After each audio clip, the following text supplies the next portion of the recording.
special treat. We're going to sing for you a little preview of our concert for Sunday night. So if you'll take your seats, we're singing this beautiful version of Hine Ma Tov, a preview for our Sunday concert. I have the fabulous Marissa Young and Ben Siegel here with me, along with Ben Lloyd and Rabbi Sarah.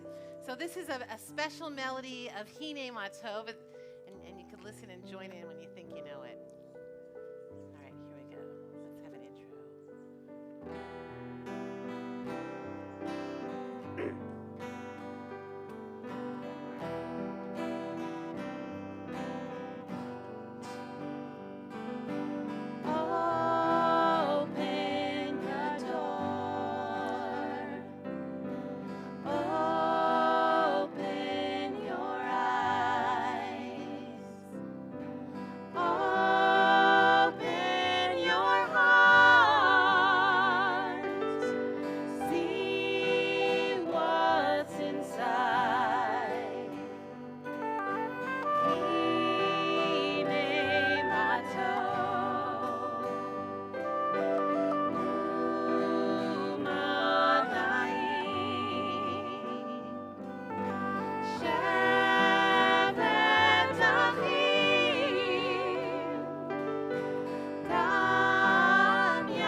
Shabbat Shalom. It's good to be together. I'd love to invite you to take a minute to greet those around you and wish them a Shabbat Shalom. If you can't recognize them with a mask on, feel free to ask their name.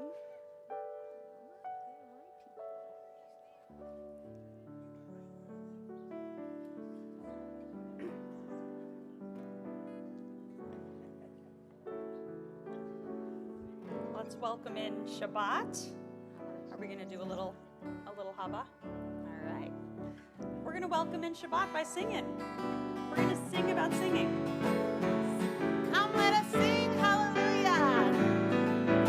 Haba, haba, nashira, shir hallelujah, shir hallelujah. Haba, haba, nashira, shir hallelujah, shir hallelujah. Haba, haba.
to welcome up Lydia Mitz and her family to light the Shabbat candles. Lydia will be celebrating her bat mitzvah this weekend, so please come on up. You can find the blessing for candle lighting on page 2 or 120.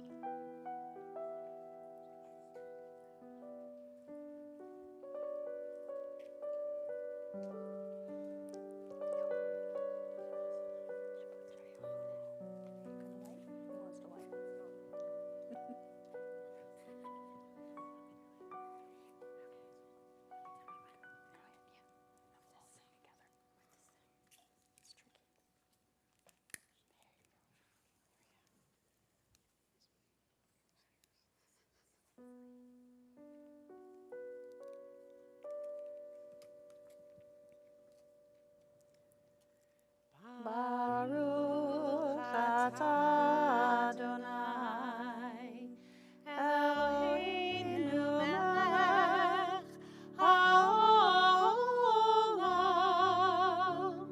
asher kidshanu b'mitzvotav, v'tzivanu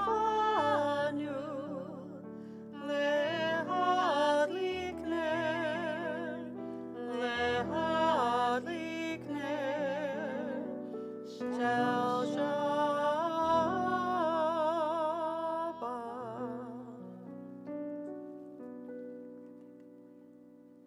Lydia will lead us in Kiddush, which is on page 5 or 123.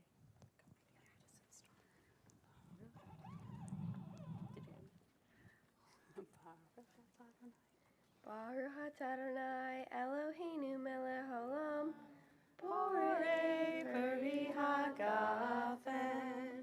Baruch atah Adonai, Eloheinu melech haolam, asher kidshanu b'mitzvotav, v'ratzavanu, v'shabbat kodsho, v'ahava uvratzon imchilanu, zikaron l'maaseh v'reishit, ki hu yom tefillah lemikra'e kodesh, zecher letziat Mitzrayim, ki banu v'charta, v'eltanu kidashta, mikol ha'amim, v'shabbat kodshecha,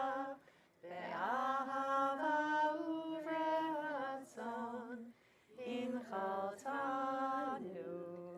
Baruch atah Adonai, mekadesh ha-Shabbat. Chaim. Go ahead and drink. Gotta take a sip. How is it? Good? It's good? It's a good vintage. Well, tomorrow morning is going to be wonderful. Thank you guys. Mazel tov.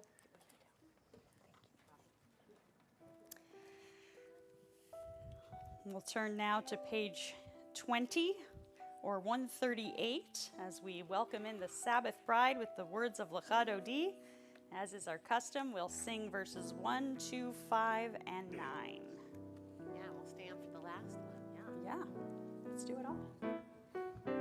Adonai,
warmed up. So let's turn to page 28 or 146 for the call to prayer, the Baruch Hu.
Let's turn to page 150 or 32. That is 32 or 150. As we sing these words of love, they're reminding us that when you love someone, you teach them things. Let's sing together, Ahavat Olam. Ahavat Olam, Beit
seated. We turn to page 36 or 154, and we invite up next week's bar mitzvah, Max Spear, to lead us in the words of Ve'ahavta.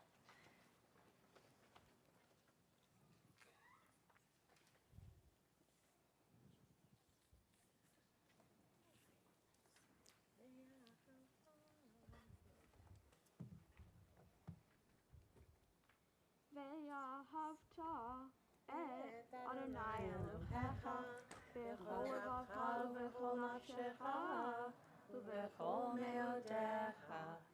והיו הדברים האלה אשר אנוכי מצווך היום על לבביך, ושיננתם לבניך, ודיברת בם, בשבתך בביתך, ובלכתך בדרך, ובשוכבך ובקומך, וקשרתם לאות על ידיך, והיו לטוטפות בין עיניך, וכתבתם על מזוזות ביתך ובשעריך, למען תזכרו ועשיתם את כל מצוותי, והייתם קדושים לאלוהיכם. אני אדוני אלוהיכם, אשר הוצאתי אתכם מארץ מצרים, להיות לכם אלוהים. אני אדוני אלוהיכם, אדוני אלוהיכם אמת.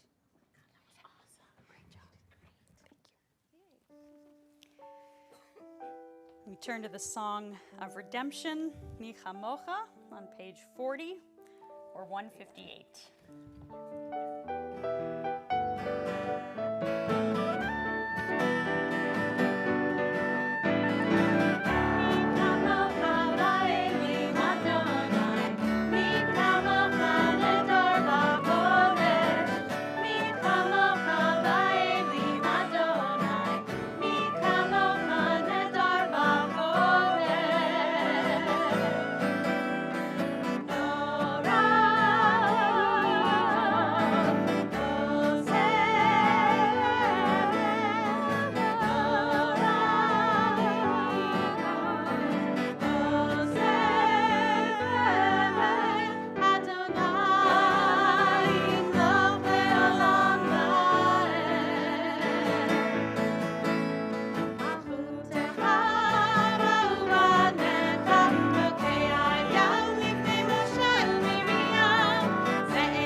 וגאלו מיד חזק ממנו, ברוך אתה אדוני, גאל ישראל.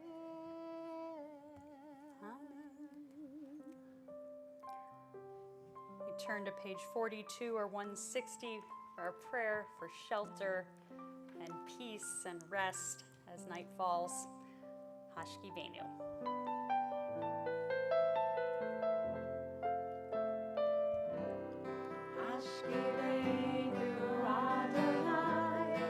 Elohim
turn to the words of the Amidah, our standing prayer, which begin on page 46 or 164.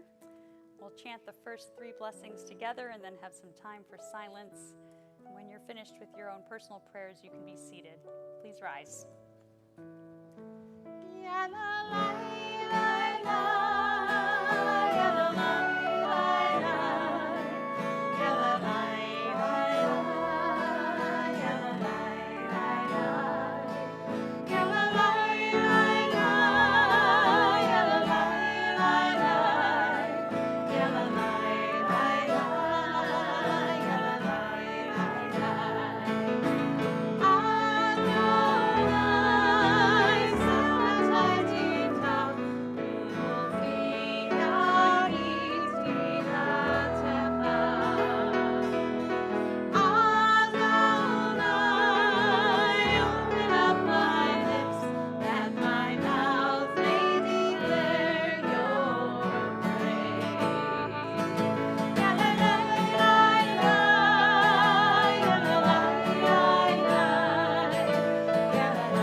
Baruch atah Adonai, Magen Avraham ve'ezrat Sarah.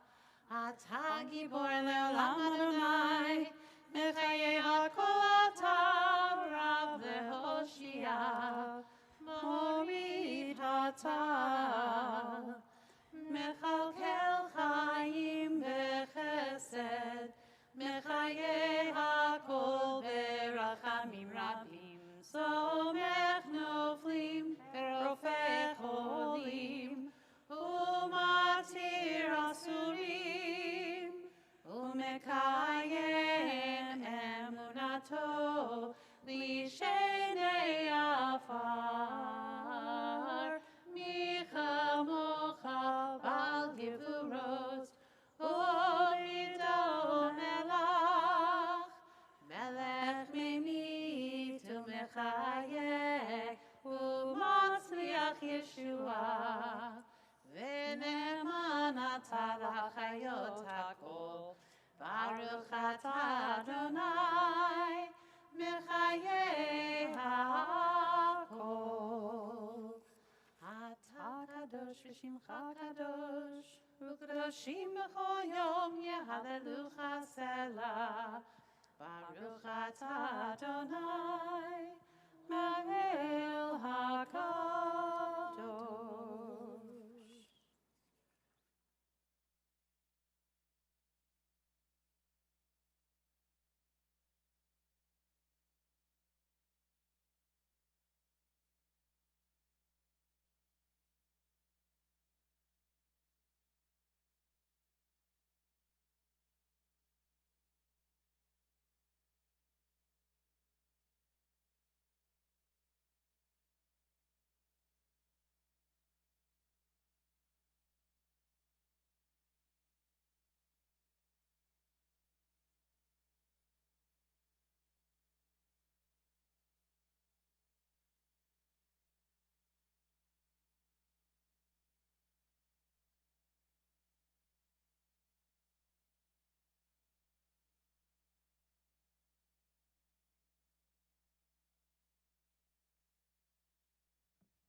How about now?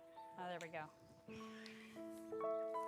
Our thoughts now turn to those who are in need of healing, healing of body, healing of spirit. If there's someone you're praying for tonight, I invite you to picture them in your mind. Send all of your focus and intention and love towards them as we sing these words of blessing.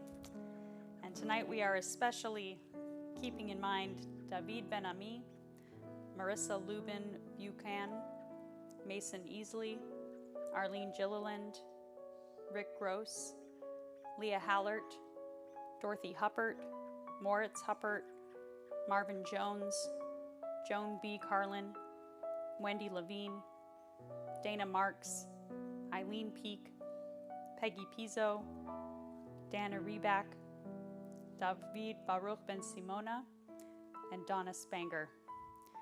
If you are thinking of someone, please share their names with us aloud.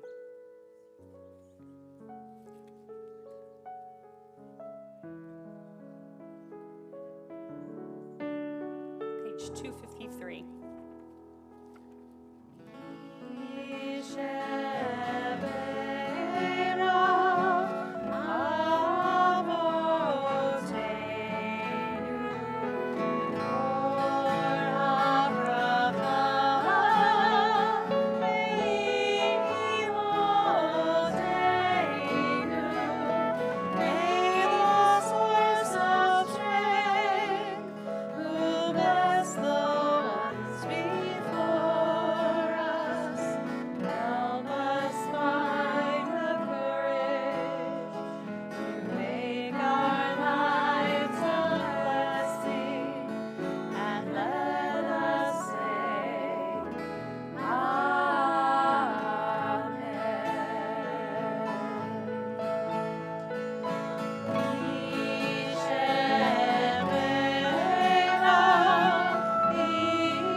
Tonight's Devar Torah will be given by Jeff Carmel. He's a longtime member of the synagogue and a lifelong learner of Torah, and is going to be our teacher of Torah tonight. Welcome, Jeff.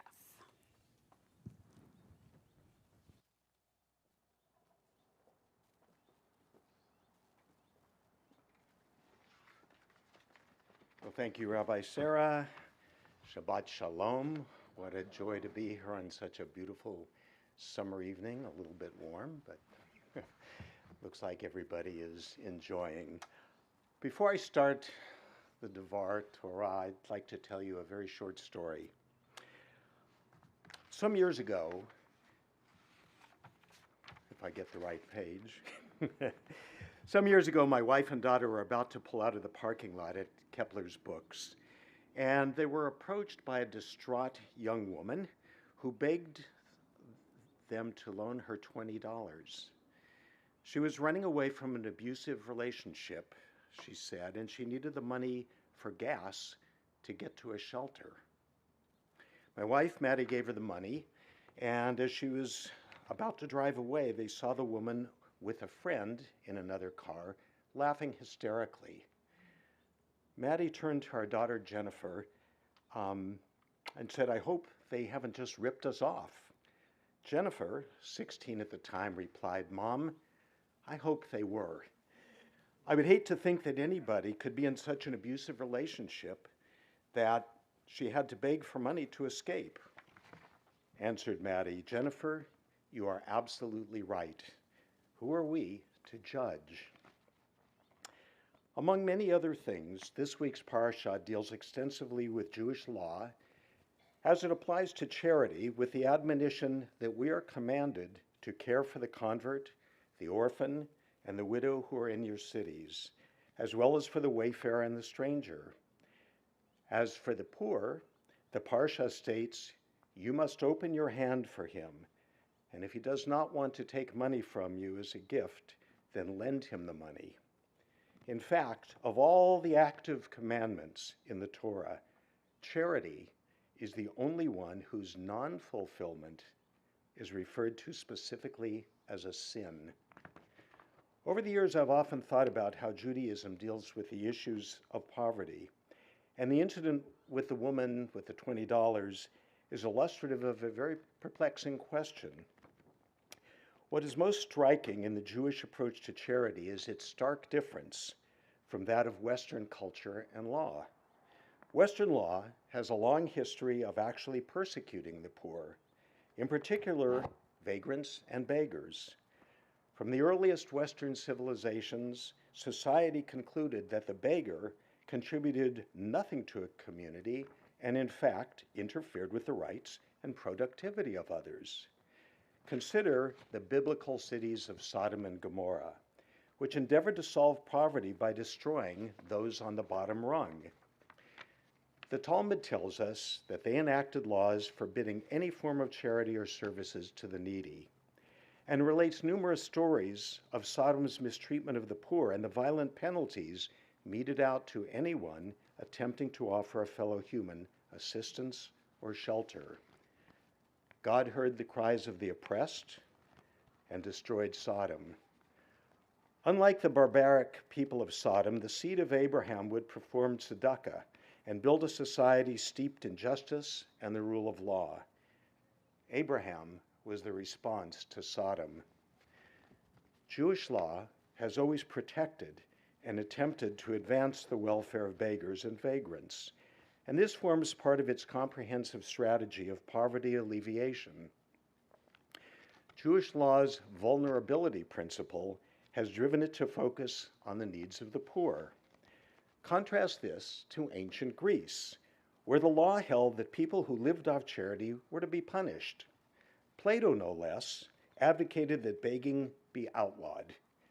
Roman law, under the Emperor Justinian, focused the law's disapproval on able-bodied beggars, which was to become Western law's obsessions in later centuries. In other words, if a person was not disabled yet was impoverished, they could be sentenced to forced labor, exile, or worse. Throughout Europe, up until the 19th century, Justinian law was the basis for treatment of the poor in general, but beggars and the homeless in particular, that is, vagrants, evoked both fear and contempt. For example, in 18th century France, vagrancy and begging were crimes under the law. And the sentences included being branded with a V for vagrant in the case of a homeless person and M for mendicant in the case of a beggar. Other punishments used were public flogging, working in ship's galleys, imprisonment, and so on. In England, vagrancy was a crime, and giving anything to an able-bodied beggar was incredulously punishable by death. Young, unemployed, or homeless vagrants were put in stocks and whipped, and those over 14 were imprisoned. The United States was no better. Our Articles of Confederation denied vagrants and beggars basic rights, and every state in the Union enforced vagrancy laws against the unemployed poor. And believe it or not, as late as 1960, vagrancy was a statutory offense in every state except West Virginia. In last week's Parsha, with the Israelites poised to enter the land, Moses paints an extraordinary and poetic picture of what to expect. A land with streams and springs and fountains issuing from plain and hill, a land of wheat and barley, of vines, figs, and pomegranates, a land of olive trees and honey, the 7 species that Rabbi Sarah last Shabbat encouraged us to eat. A land where you may eat food without stint, where you will lack nothing. Moses then, however, admonishes the people, beware lest your heart grow haughty and you forget the eternal your God. In this week's Parsha, we will read, there shall be no needy among you, since the eternal your God will bless you in the land that the eternal is giving you. But then, paradoxically, it continues, if, however, there is a needy person among you, do not harden your heart and shut your hand against your needy kin. Rather, you must open your hand and lend whatever is sufficient to meet the need. A few lines on, in seeming further contradiction, Torah states, there will never cease to be destitute people in the land. Therefore I command you, saying, you must open your hand to your brother, whether poor or destitute in your land. Thus, in the very cradle of our nationhood, a land of abundance, the centrality of tzedakah in Judaism is made critically clear. The word tzedakah derives from tzedek, justice. Tzedakah, wrote Maimonides, the 12th century philosopher and Torah scholar, is not charity, but rather a much broader institution of economic justice, the aim of which is to achieve financial independence and freedom. The late Rabbi Jonathan Sachs wrote that tzedakah signifies what is often called social justice, meaning that no one should be without the basic requirements of existence, and those who have more than they need must share some of that surplus with those who have less. This is fundamental to the kind of society the Israelites were charged with creating, namely one in which everyone has a basic right to a dignified life and to be equal citizens in the covenantal community under the sovereignty of God. The society the Israelites were to construct would stand as a living contrast to what they experienced in Egypt: poverty, persecution, enslavement. Experiences Sachs stress that must never be allowed in the newly created Jewish nation. In a somewhat different commentary on tzedakah, a 5th century midrash states, greater than the benefactor benefits the pauper benefits the benefactor. Let me repeat that. Greater than the benefactor benefits the pauper benefits the benefactor. The midrash is recurring, of course, to the spiritual and emotional fulfillment derived by the benefactor. We give not only because there is a person in need of receiving, but also because we need to be the givers. Recall the words of Hillel, if I'm only for myself, what am I? Now here's the thought. If God wanted, God could have created a communist world where there were no rich, no poor, and no need for charity. Wouldn't this be more logical than the seemingly unfair world that God created? Well, actually, no lesser a personality than King David posed this very question to God. In a midrash by the 4th century Talmudic sage, Rabbi Tanhuma, David says to God, Master of the universe, establish equity in your world by making rich and poor the same. God replied, if such were the case, who would preserve kindness and truth? If all were rich and all were poor, who would be able to do acts of kindness? And so it has been throughout Jewish history, whether in Haaretz, the land, or in the diaspora. Jews have observed the law of Torah and cared for the needy amongst them. Maimonides wrote 800 years ago, we have never seen nor heard of a Jewish community that does not have a charity fund. Though the centralized Jewish community is largely a relic of history, the Jewish predisposition to philanthropy has not faded, wrote British Prime Minister Margaret Thatcher in 1993. I have enormous admiration for the Jewish people. My old constituency of Finchley has a large Jewish population. In the 33 years I represented it, I never had a Jew come in poverty and desperation to one of my constituency surgeries. They had always been looked after by their own. Before we end, I would like to return to the issue raised at the outset in which my wife gave $20 to the woman in the parking lot. We've all been approached at one time or another by beggars, and the question that always seems front and center is whether their ask is legitimate. In other words, could they, if able-bodied, be out working for the money rather than soliciting strangers? It is certainly no surprise that the Talmud deals with this. Rav Huna said, "We investigate before giving food. We don't investigate before giving clothing." Obversely, Rav Yehuda said, "We investigate before giving clothing. We don't investigate before giving food." And from this, a whole discussion ensues. But without going into the details, the conclusion is that it's appropriate to investigate if we have a reason to believe the ask is not legitimate. On the other hand, Rabbi Yitzchak Abahav, living in Spain in the 1300s, wrote, "Do not withhold from giving tzedakah to anyone who asks. It is better to give to one who does not really need it than to refrain from giving to those who truly do need it." In many cases, we simply cannot know the truth. So better a charitable policy that benefits all, perhaps, than a miserly policy that damages all. Only if we know for sure that someone is masquerading should we withhold tzedakah. Otherwise, be wise to give. Ultimately, as Jews, we believe that God will do justice. Our duty is to give and let God deal with those who disguise theft under the cloak of charity. Shabbat Shalom.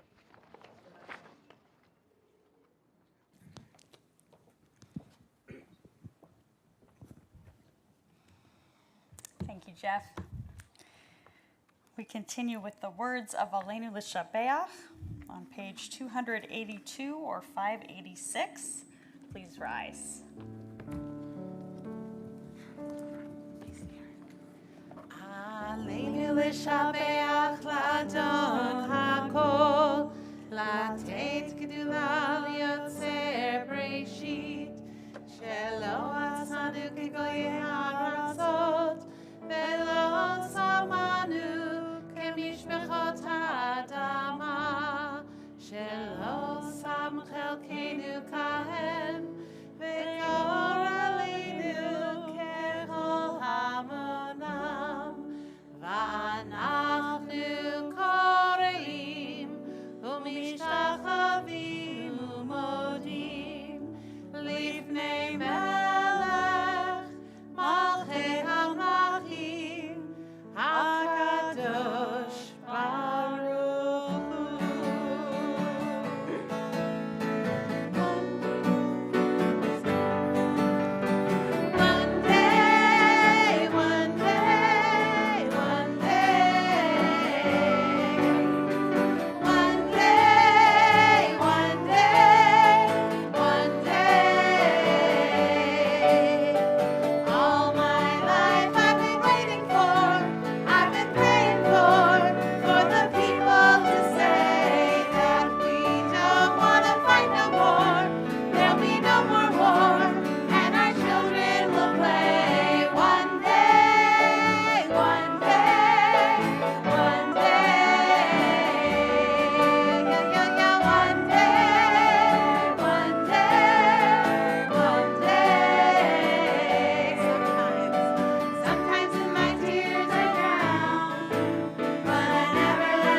We now prepare for the prayer of memory.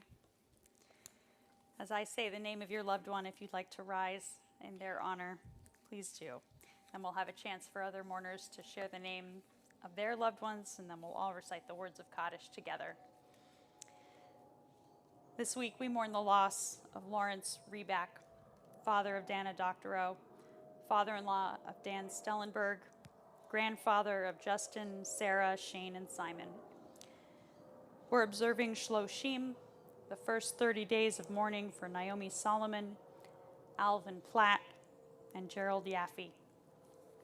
And we remember those whose yahrzeit fell this week: Carl Alper, Mark Anderson, Rodney Aronson, Ben Asen, Alia Azanko, Thomas Batat, Israel Ben Abba, Harriet Berman, Edna Royler-Bilek, Herbert Bleckman, Nancy Bosley, Donald Davidson, Lillian Davidson, Herbert Davis, Glenda Derman, Hilda DeSopo, David J. Eisner, Dora Fine, Chana Flid, Marcos Gesundheit, Harry Goldstein, Arlene Gopin, Avraham Bertram Greenberg, Ernest Grossman, Laser Gerfinkel, Helen Hausman, Julius Bernard Hodis, Edward Hoffman, Evelyn Hoffman, Ann Holtzman, Dustin Moore Ives,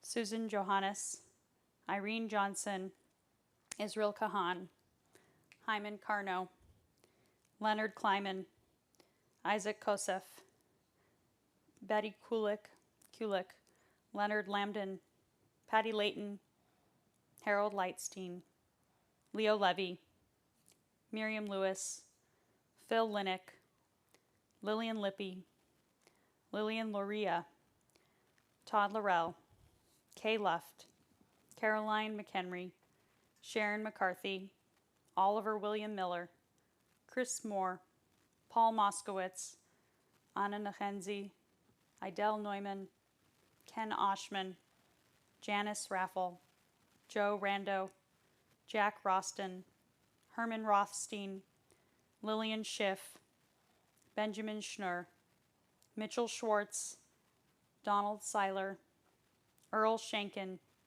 Alla Schoikett, Gregory Speyer, Sylvia Sopkin, Ann Stein, Fred Stein, Richard Stein, Louise Steiner, Melissa Steiner, Louise Sturp, Alice Tobler, Moise Tutman, Amanda Tyler, Gertrude Wax, Rona Weinstein, Joseph Wishko, and Moise Yampolsky. If there's someone else you're remembering tonight, please rise and share their names with us.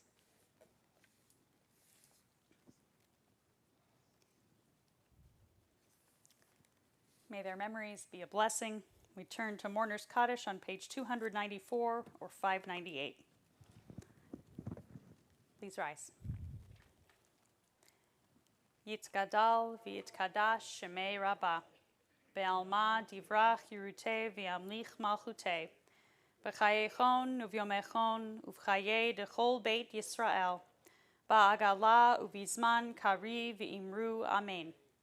Yehei shemei Rabbah mevarach le'olam u'lalmei almaya. Yitbarach v'yishtabach v'yitpa'ar v'yitromam v'yitnaseh. V'yit hadar, v'yit aleh, v'yit halal, shemei d'kudsha b'richu. La'ela min kol birchata v'shirata, tushbechata v'nechamata, da'amiram be'alma v'imru amen. Yehei shlama rabba min shemaya, v'chayim aleinu ve'al kol Yisrael v'imru amen. Oseh shalom b'mromav, hu ya'aseh shalom, Aleinu ve'al kol Yisrael v'imru. Amen.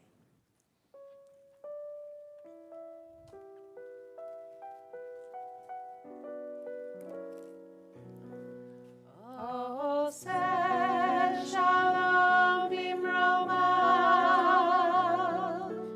hu yaseh shalom aleinu ve'al kol Yisrael ve'imru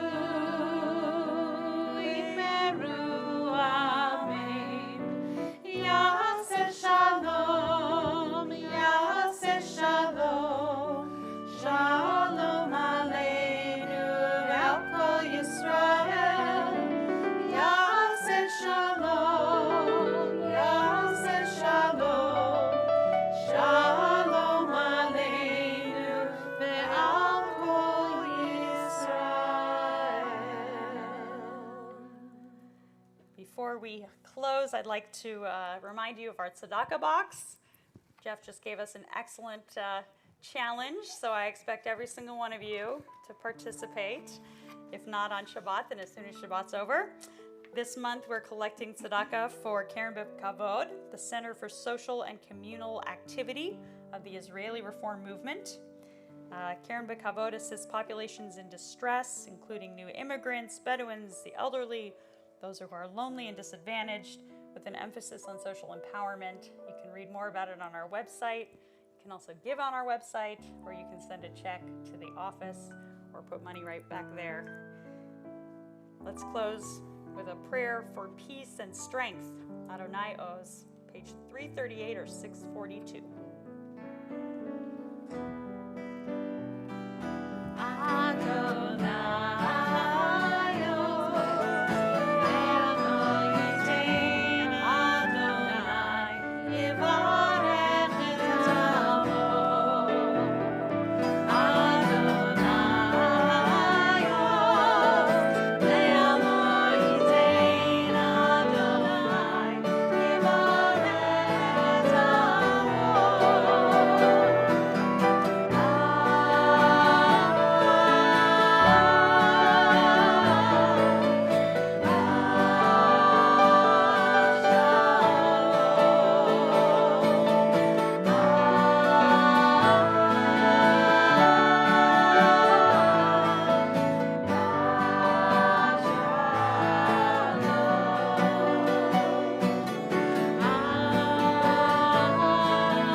Doesn't look nice, but it's for, hygiene.